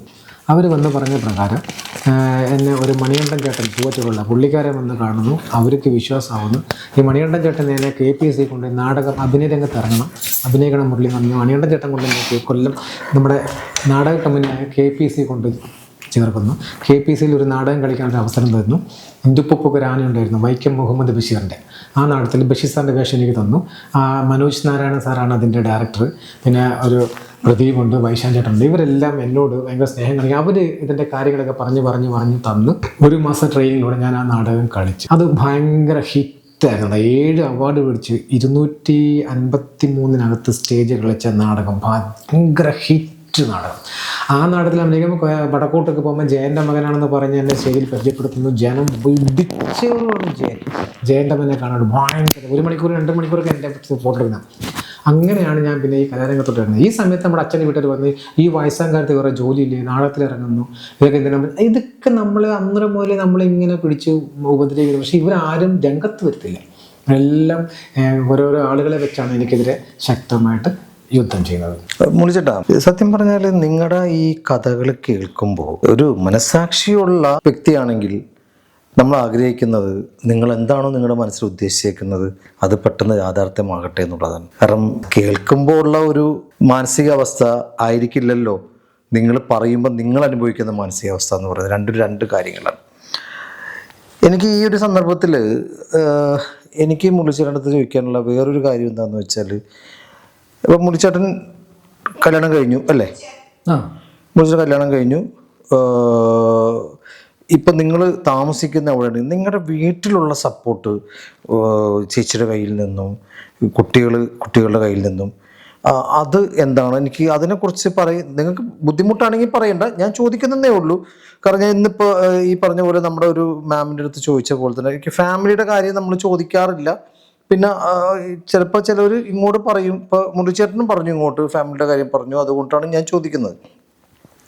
എന്താണ് മുരളിച്ചേട്ടന് ഫാമിലി ഇപ്പം ഇങ്ങനെയൊക്കെ ഒരു വിഷയമായി മുരളിച്ചേട്ടൻ്റെ മക്കളിൽ നിന്നിട്ടാണെങ്കിൽ പോലും അവരും വിചാരിക്കും, അവരും ഇതേപോലെ തന്നെ പല സമൂഹത്തിൽ പല ആളുകളുടെ മുന്നിലും ഫേസ് ചെയ്യുന്ന ആൾക്കാരാണ് കുട്ടികളും ചേച്ചിയും എല്ലാവരും ഉൾപ്പെടെയുള്ള ആൾക്കാർ, അല്ലെങ്കിൽ നിങ്ങളുടെ ബന്ധുക്കാർ തന്നെ ഉണ്ടാവും, ബന്ധത്തിലുള്ള ആൾക്കാർ. അപ്പം നിങ്ങളിങ്ങനെ ഇത് ഇത്ര നാളും മുരളിച്ചേട്ടനെ ഒരു കോമാളിയായിട്ട് കണ്ട ആൾക്കാർ വരെ ഉണ്ട്. ഞാൻ പറയുന്നുണ്ട്, മുരളിച്ചേട്ടനൊന്നും ചിന്തിക്കണ്ട കേട്ടോ, കോമാളിയായിട്ട് കണ്ടു. പക്ഷേ ഇന്നിപ്പോൾ ഏകദേശം ഈ 2025 നവംബർ എന്ന് പറയുന്ന മാസം, അല്ലെങ്കിൽ ഒക്ടോബർ നവംബർ, രഘുരാമിൻ്റെ ആ ഒരു ഷൂട്ടിംഗ് വേള തുടങ്ങി മുരളി എന്ന് പറയുന്ന വ്യക്തി അത് ഗംഭീരമായിട്ട് റീച്ച് ആയിക്കൊണ്ടിരിക്കുകയാണ്. അത് ഗംഭീരമായിട്ടെന്ന് വെച്ചിട്ടുണ്ടെങ്കിൽ അതിഗംഭീരമായിട്ട് റീച്ച് ആയിക്കൊണ്ടിരിക്കുന്ന ഒരു വ്യക്തിയാണ്. അപ്പോൾ എൻ്റെ ഒരു അഭിപ്രായത്തിൽ അന്ന് മുരളിച്ചേട്ടനെ പുച്ഛിച്ച ആൾക്കാർ ഇന്ന് മുരളിച്ചേട്ടനുള്ള സമീപനം, അത് മുരളിച്ചേട്ടൻ നേരത്തെ പറഞ്ഞു കഴിഞ്ഞു, വീടിൻ്റെ അടുത്തുള്ള ആൾക്കാരൊക്കെ പറഞ്ഞു. പക്ഷെ അത് മാത്രമല്ല ഞാൻ ചോദിക്കുന്നത്, നിങ്ങളുടെ വീട്ടുകാർ, നിങ്ങളുടെ ഫാമിലി, അതിനേക്കാളുപരി നിങ്ങളുടെ വൈഫ്, കുട്ടികൾ, എന്താണ് അവരുടെയൊക്കെ ഇപ്പോൾ ഉള്ളൊരു മനോഭാവം, അല്ലെങ്കിൽ നിങ്ങളുടെ നാട്ടുകാരുടെ മനോഭാവം, ബന്ധുക്കാരുടെ, അതായത് ഇപ്പോൾ ജയൻ എന്ന് പറയുന്ന അച്ഛനാണ്, അമ്മ തങ്കമ്മ അല്ലേ, എന്താണ് അമ്മ വീട്ടുകാരുടെയൊക്കെ ഇപ്പോൾ ഉള്ളൊരു മാനസികമായിട്ട് നിങ്ങളെ സപ്പോർട്ട് ചെയ്യുന്നുണ്ടോ ഇല്ലേ എന്നുള്ളതാണ്. ഈ ഫാമിലി സപ്പോർട്ട് എന്ന് പറയുന്നത്, ഞാൻ കല്യാണം കഴിച്ചു, 2 കുട്ടികളുണ്ട്, ഞങ്ങൾ സുഖമായിട്ട് ജീവിക്കുന്നു. മോള് ഡിഗ്രി എല്ലാം കഴിഞ്ഞു, മോൻ ഡിഗ്രി ലാസ്റ്റ് ഇയർ പഠിക്കുന്നു. ഈ യുദ്ധം എന്ന് പറയുന്നത് എൻ്റെ മക്കൾ ജനിക്കുന്നതിന് മുമ്പേ ഉള്ള യുദ്ധമാണ്. അപ്പോൾ കുഞ്ഞിലെ പോലും മക്കൾ ഈ ഇത് കേട്ടാണ് വളർന്നത്. അതിൻ്റെ ഒരു ചെറിയൊരു ഉദാഹരണം പറയാം. എൻ്റെ മോന് ഞാൻ സിനിമ നടൻ ജയൻ്റെ മകനാണെന്ന് മക്കൾക്ക് രണ്ടുപേർക്കും അറിഞ്ഞുകൂടാ. കൊച്ചു കുഞ്ഞുങ്ങളാണ്. ആ ജയൻ എന്ന് പറഞ്ഞ വ്യക്തി ആരാണെന്ന് പോലും എൻ്റെ മക്കൾക്ക് അറിയത്തില്ല. എൻ്റെ വൈഫിൻ്റെ ഒരു ആങ്ങളുടെ വീടിൻ്റെ പാലുക ചെങ്ങുന്ന ഒരു ചടങ്ങിനകത്ത് ഞങ്ങൾ ഫാമിലി എല്ലാം കൂടി പോയി. അപ്പോൾ ഞാൻ എൻ്റെ വീട്ടിൽ ഒരു DVD ഒക്കെ മേടിച്ച് വെച്ചിട്ടുണ്ട്.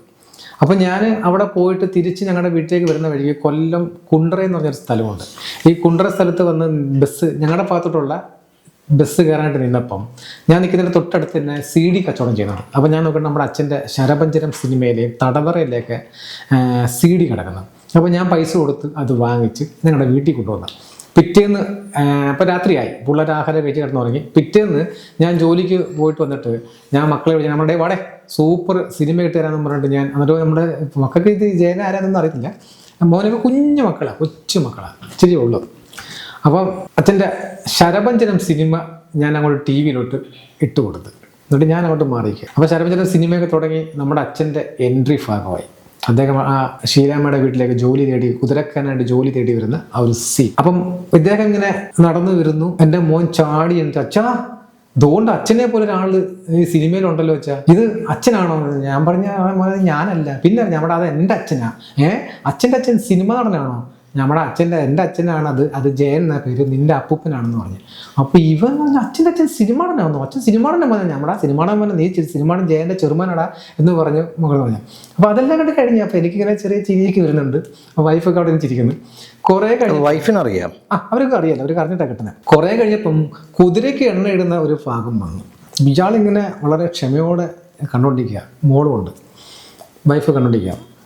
കുതിരയ്ക്ക് എണ്ണ ഇടുന്ന ഒരു ഭാഗം വന്ന് ഇയാൾ ഇങ്ങനെ എണ്ണ ഇങ്ങനെ തേക്കുന്ന സമയത്ത് ഇയാൾ മോൻ ചാടി എണീച്ചിട്ട് ഉടുപ്പ് നിക്കറെല്ലാം ഊരി അങ്ങോട്ട് എറിഞ്ഞിട്ട് അടുക്കളയിൽ പോയി കുറച്ച് വെളിച്ചെണ്ണ എടുത്തുകൊണ്ട് ദേഹം മൊത്തം അങ്ങ് തേച്ചിട്ട് അവിടെ ആ മാവുണ്ട്, മാവിൻ്റെ അവിടെ പോയിട്ട് കുതിരയ്ക്ക് എണ്ണ ഇടല്, ഭയങ്കരമായ എണ്ണയിടലും മേളമൊക്കെ. അപ്പോൾ ആ കൊച്ചു കുഞ്ഞായിരുന്ന ആ കുഞ്ഞിന് എൻ്റെ അച്ഛൻ്റെ ആ വീഡിയോ കണ്ടപ്പം മകൻ്റെ പേരെന്താണ്? കൃഷ്ണൻ എന്നായിട്ടിരിക്കുന്നത്. എൻ്റെ അച്ഛൻ്റെ പേരാണ് ഇഷ്ടനായി. കൃഷ്ണൻ നായിരുന്നിട്ടില്ല, കൃഷ്ണൻ എന്നായിട്ടിരിക്കുന്നത്. അപ്പൂപ്പൻ്റെ പേരാണ് ഇട്ട് കൊടുത്തിരുന്നത്. അപ്പോൾ അത് അങ്ങനെ ഒരു വലിയൊരു അനുഭവമുണ്ട്. അപ്പോൾ കുഞ്ഞുങ്ങൾക്ക് പോലും കാണുമ്പം ഇത്. മകളുടെ പേര് അഭിരാമി എന്നാണ്. ചേച്ചിയുടെ പേര് മിനി. അഭിരാമി എന്ന് പേരിടാൻ കാരണം മറ്റേ കമലഹാസൻ സാറിൻ്റെ സിനിമ ഉണ്ടല്ലോ ഗുണ കണ്ടപ്പം അവിടെ ആ പാട്ട് സീൻ കണ്ടപ്പോൾ എനിക്ക് തോന്നി എനിക്കൊരു മോള് ജനിച്ചാൽ ഞാൻ അഭിരാമി എന്നേ പേരിട്ട്, അങ്ങനെ ആ പേരിട്ട. പക്ഷെ മോന് അപ്പൂപ്പൻ്റെ പേര് ഇടുന്നു നേരത്തെ വെച്ചത് അങ്ങനെ ആയിട്ടത്. അപ്പം ഇങ്ങനെ ഒരു ഭയങ്കര. അപ്പം ഞാൻ പണിയാൻ പോകുന്ന വീട്ടിലൊക്കെ എല്ലാവർക്കും അറിയാം, കൊല്ലം ജില്ലയിലുള്ള മിക്ക ആൾക്കാർക്ക് അറിയാം ഞാൻ ജയനമനാണ്. അങ്ങനെ അവിടെ അങ്ങനെ വലിയ വിഷയമൊന്നുമില്ല. പക്ഷെ സമൂഹത്തിന് പുറത്തുള്ളവരല്ല, ഞങ്ങൾ സുഖമായിട്ട് ജീവിക്കുന്നുണ്ട്, ഫാമിലിയോടുണ്ട്. പിന്നെ അമ്മ സമുദായം എന്ന് പറഞ്ഞാൽ സമുദായത്തിന് അമ്മ കുടുംബക്കാരെ കുഞ്ഞിലെ മുതൽ അറിയാമല്ലോ. കാരണം ഈ ഭാരതീയമ്മ എന്ന് പറഞ്ഞാൽ എൻ്റെ അച്ഛൻ്റെ അമ്മ, എൻ്റെ അമ്മയും കൊണ്ട് അവരെ കാറിൽ ഇവരുടെ വീട്ടിൽ ഞങ്ങളുടെ ബന്ധുവിൻ്റെ വീട്ടിലേക്ക് കൊണ്ട് കാണിക്കും. തങ്കമ്മ ഞങ്ങളുടെ കൂട്ടത്തിലുണ്ട്. വിഷമെങ്കിൽ എൻ്റെ അമ്മയ്ക്ക് ജയൻ എന്ന് പറയുന്ന വ്യക്തിയുടെ വീടോട്ടുള്ള ബന്ധം എത്രയെന്നറിയോ? 16 വർഷത്തെ ബന്ധമാണ്.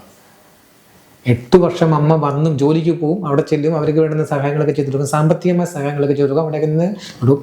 പിന്നെ അവർ ചിരിച്ച് നേട്ടങ്ങളൊക്കെ ആയി ഇദ്ദേഹത്തിന് പ്രൊമോഷനൊക്കെ കിട്ടി, ജോലിയൊക്കെ കിട്ടി, അങ്ങനെ ചെയ്ത് സാമ്പത്തികമായപ്പോഴത്തേക്ക് പിന്നെ എൻ്റെ അമ്മയെ ഭാരതീയമ്മ, എൻ്റെ അച്ഛൻ്റെ അമ്മ പറഞ്ഞു, മോൾ ഇനി ജോലിക്കൊന്നും പോകണ്ട, നീ കാരണമാണ് ഞങ്ങൾ രക്ഷപ്പെട്ടെ, നീ ഞങ്ങളുടെ കൂടെ നിന്നെന്ന് പറഞ്ഞ് അച്ഛൻ്റെ വീട്ടിൽ പിടിച്ച് നിർത്തിയത് 8 വർഷമാണ്. അപ്പം ഇന്നലെ അങ്ങോട്ട് പോയി നിന്നിട്ട് ഒന്നും ഞാൻ ജനിച്ചതല്ല. 16 വർഷം എൻ്റെ അമ്മയ്ക്ക് ഈ ഇത്രയും കാലത്തെ വർഷവും എൻ്റെ അമ്മ ജയൻ എന്ന് പറയുന്ന വ്യക്തിയുടെ വീട്ടിൽ നിൽക്കുകയാണെന്ന് എൻ്റെ അമ്മ കുടുംബക്കാർക്കെല്ലാം അറിയാം. മിക്കപ്പോഴും അവിടെയൊക്കെ കൊണ്ട് ഭാരതീയം എന്നെ അമ്മയെ കൊണ്ട് കാണിക്കുകയൊക്കെ ചെയ്യും. അതുകൊണ്ട് അമ്മ കുടുംബക്കാർക്കൊന്നും യാതൊരുവിധ പ്രശ്നമില്ല. അവർക്ക് ഭയങ്കര സ്നേഹം തന്നെയാണ്. അവർ കുഞ്ഞിലെ അറിയാവുന്ന കഥ. വീട്ടിലൊന്നും പ്രശ്നമൊന്നുമില്ല, ക്ലിയർ ആയിട്ട് പോകുന്നു, സന്തോഷത്തോടെ തന്നെ പോകുന്നു. ഇപ്പം മുരളിച്ചേട്ടൻ പറഞ്ഞ കാര്യം, ഇപ്പോൾ ഫാമിലിയുടെ കാര്യം പറഞ്ഞു. എനിക്ക് തോന്നുന്നത് ഇത് ഒരു വാശിയല്ല, ഇത് നമ്മുടെ ഒരു ആഗ്രഹം. നമ്മുടെ ആഗ്രഹം നമുക്ക് അത് അച്ചീവ് ചെയ്യാന്നുള്ളതാണ്. അപ്പം അതിനു വേണ്ടി ഈ ഒരു പോരാട്ടം മുരളിച്ചേട്ടൻ നിർത്തുമെന്ന് എനിക്ക് തോന്നണില്ല. നിങ്ങൾ ഈ പോരാട്ടം മുന്നോട്ട് തന്നെ കൊണ്ടുപോകണമെന്നല്ല. ആരൊക്കെ എതിർത്തോട്ടെ, എതിർക്കുന്നവർക്ക് എപ്പോൾ എതിർക്കാം, അത് അവരുടേതായിട്ടുള്ള കാര്യമാണ്. പക്ഷേ എതിർപ്പെന്ന് പറയുന്നത് 2 കൈ കൂട്ടിമുട്ടുമ്പോഴേ ശബ്ദമുണ്ടാവും എന്നുള്ളതെന്ന് പറയുന്നത്. അപ്പോൾ എതിർപ്പെന്ന് പറയുന്നത് അവരെതിർത്തുകൊണ്ടേയിരിക്കും, നിങ്ങൾ പോരാടിക്കൊണ്ടിരിക്കുക. പോരാളി എന്ന് പറയുന്നത് അതാണ്. അപ്പോൾ നിങ്ങൾ പോരാട്ടം നിങ്ങൾ അവസാനിപ്പിക്കുന്നില്ല ഒരിക്കലും. പിന്തിരിഞ്ഞ് ഞാൻ ഇതുവരെ ചെയ്ത കാര്യം ഇനി പിന്തിരിഞ്ഞ് പോകാനായിട്ട് നിങ്ങൾ പോകുമെന്ന് എനിക്ക് തോന്നണില്ല. പക്ഷേ ഈ ഞാൻ നേരത്തെ പറഞ്ഞൊരു കാര്യം, ഇപ്പം ഈ ഒരു 2 മാസം കൊണ്ടിട്ട് മുരളി എന്ന് പറയുന്ന വ്യക്തിയിൽ ഒരുപാട് മാറ്റങ്ങൾ തൻ്റെ ലൈഫിലുണ്ടായിട്ടുണ്ട്. അതൊരു ബിഗിനിങ് സ്റ്റേജാണ് അത് ശരിക്കും. ഇവിടെ നിങ്ങൾ അങ്ങോട്ട് കത്തിക്കയറാൻ തന്നെ പോകണം. ഇപ്പോൾ ഈ ഒരു ജെസ്സി സ്റ്റുഡിയോയുടെ ഈ ഒരു ഫ്ലോറിൽ വന്ന് എനിക്ക് മുരളിച്ചേട്ടനായിട്ട് എനിക്ക് ഇരുന്ന് സംസാരിക്കാനുള്ള അവസരം എനിക്ക് കിട്ടിയപ്പോഴും എനിക്ക് സത്യം പറഞ്ഞാൽ നിങ്ങളെ ഇപ്പോഴും ചോദിക്കാൻ 100ഓളം ചോദ്യങ്ങൾ ഇനിയുമുണ്ട് എൻ്റെ കയ്യിൽ. അതേപോലെ തന്നെ ഞാൻ അന്ന് സ്റ്റേജിൽ ജൂനിയർ സ്റ്റേഡിയം എന്ന് പറഞ്ഞ സിനിമയുടെ പ്രമോഷൻ പ്രസ് മീറ്റ് നടക്കുമ്പോൾ അവിടെ നിങ്ങൾ ഗാനം ആലപിച്ച് സ്റ്റേജിൽ അഭിനയിച്ചു. ആലപിച്ചത് വേറെ ആളാണെങ്കിൽ പോലും അത് ശരിക്കും ചേഞ്ച് ചെയ്തിട്ടുണ്ട്. ഞാൻ അന്ന് അവിടെ നിന്നിട്ട് കൊതിച്ചൊരു കാര്യമാണ്, കണ്ണും കണ്ണും തമ്മിൽ തമ്മിൽ, ആ പാട്ടും കൂടി ഒന്ന് അവിടെ കേൾക്കണമെന്ന് ഞാൻ വിചാരിച്ചൊരു കാര്യമാണ്. എനിക്ക് ഇന്നിപ്പോൾ നമ്മുടെ ഈ ഒരു സ്റ്റുഡിയോ, ഈ ജെസ്സി സ്റ്റുഡിയോയിൽ അങ്ങനത്തെ ഒരു അവസരം ഇല്ലാത്ത കൊണ്ട് മാത്രമാണ് ഞാൻ ആ പാട്ട് ഇവിടെ പ്ലേ ചെയ്യാത്തത്, അല്ലെങ്കിൽ 2 സ്റ്റെപ്പ് ഞാൻ മുരളിച്ചേട്ടനെ കൊണ്ട് ചെയ്യിച്ചാനായിരുന്നു. അപ്പോൾ ജെസ്സി സ്റ്റുഡിയോയിലെ എല്ലാ ഭാവങ്ങളും ജെസ്സി സ്റ്റുഡിയോയുടെ പേരിൽ ഞാൻ മുരളിച്ചേട്ടന് നൽകുന്നതാണ്. എനിക്കിത് കൂടുതൽ ഒരുപാട് കാര്യങ്ങൾ മുരളിച്ചേട്ടനോട് സംസാരിക്കണമെന്നുണ്ട്. നമ്മുടെ സമയം ഇപ്പം തന്നെ അതിക്രമിച്ചു, മുരളിച്ചേട്ടനും പോകേണ്ടതാണ്. അപ്പോൾ അതുകൊണ്ട് മുരളിച്ചേട്ടൻ ചെയ്യേണ്ട ഒരു കാര്യം, മുരളിച്ചേട്ടൻ ഇനി എന്താണ് മുരളിച്ചേട്ടന് പറയാനുള്ളത്, അതേപോലെ തന്നെ ജെസ്സി സ്റ്റുഡിയോനെ കുറിച്ചും പറയാനുള്ളത് എന്താണോ വ്യക്തമായിട്ട് ജനങ്ങളിലേക്ക് തന്നെ പറഞ്ഞു. എൻ്റെ ജീവിതകഥ ഒരിക്കലും ഒരു ചാനലുകാരനും പൂർത്തീകരിച്ച് പറയാൻ പറ്റാത്ത അത്രയും അനുഭവങ്ങളുള്ള ഒരാളാണ്. കാര്യം 54 വയസ്സുള്ള എൻ്റെ അത്രയും വർഷത്തെ അനുഭവങ്ങൾ ഒരു സിനിമയായിട്ട് പോലും ഇത് തീർക്കാൻ പറ്റുന്നില്ല, അത്രയ്ക്ക് അനുഭവങ്ങളുണ്ട്. എനിക്ക് ഇതിൽ നിന്ന് ഞാൻ പിന്മാറില്ല, അത് ഗ്യാരണ്ടിയാണ്. ഇപ്പം പിന്മാറാൻ പറ്റത്തുമില്ല. കാര്യം കേരളത്തിലെ ജനങ്ങൾ ഒരുപാട് പേര്, കേരളത്തിലെ ചാനലുകാരെ എല്ലാവരും എനിക്ക് ഭയങ്കര സപ്പോർട്ടാണ്. കാരണം അവർക്ക് എന്നെ കാണുമ്പം മനസ്സിലാവുന്നത് ഇതിലൊരു സത്യമുണ്ട്, ആ സത്യത്തിൻ്റെ പിന്നാലെയാണ് ഈ മനുഷ്യൻ നടക്കുന്നത് എന്നുള്ള അറിയാം. അപ്പോൾ അതുകൊണ്ട് അതൊരിക്കലും എനിക്ക് പിന്മാറാൻ പറ്റില്ല, മാറത്തുമില്ല, മരണം വരെ മാറത്തില്ല. എനിക്കിപ്പോൾ ഉറപ്പാണ്, ഞാൻ എത്രയും പെട്ടെന്ന് എൻ്റെ അച്ഛൻ്റെ പേര് എൻ്റെ സർട്ടിഫിക്കറ്റ് ചേരും എന്നുള്ള കാര്യത്തിൽ യാതൊരു ഇല്ല, എനിക്ക് ഉറപ്പുണ്ട്. പിന്നെ പറയാനുള്ളത് നിങ്ങളോടാണ്. നിങ്ങൾ സച്ചിൻ അല്ലേ, സച്ചിൻ ഇത്രയും നേരം എന്നെ വിളിച്ചു, എൻ്റെ കാര്യങ്ങളൊക്കെ ചോദിച്ചു മനസ്സിലാക്കി ജനങ്ങളിലേക്ക് എന്നെ എത്തിക്കാൻ വേണ്ടി ശ്രമിക്കുന്നതിൽ ജെസ്സി സ്റ്റുഡിയോയ്ക്കും അതിലെല്ലാ മെമ്പേഴ്സിനും എനിക്ക് ഒരുപാട് നന്ദിയുണ്ട്. താങ്ക് യു സാറേ.